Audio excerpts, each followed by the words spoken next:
Hello, today we will guide you through how to add an animated GIF to a Gmail email. To begin, open Gmail and make sure you are on your inbox screen. This is your main starting point, and from here you can create a brand new email and insert the GIF directly into the message body.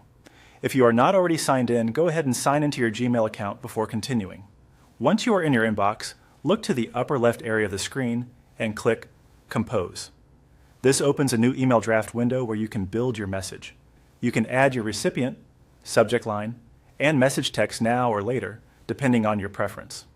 The important part for this tutorial is opening the draft so you can place the animated GIF inside it. With the Compose window open, find the Insert Photo option in the toolbar near the bottom of the email draft. Click that icon to open Gmail's image insertion window. This is the tool Gmail uses for adding images directly into the body of an email rather than attaching them as separate files. That distinction matters because inserting the GIF this way allows it to appear visually in the email itself. In the image window, click Upload. This tells Gmail that you want to add an image from your computer rather than from photos already available online or elsewhere. After selecting Upload, you'll be ready to choose the GIF file you want to use. Next, click Browse, or the button that lets you select a file from your device.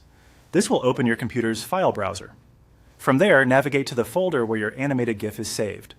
Take a moment to confirm you're selecting the correct file, especially if you have multiple versions of the same image. Choosing the right GIF now helps avoid having to repeat the upload process. After selecting the GIF, click Open. This confirms your choice and uploads the file into the Gmail message. Once the upload finishes, the animated GIF should appear directly inside your email draft.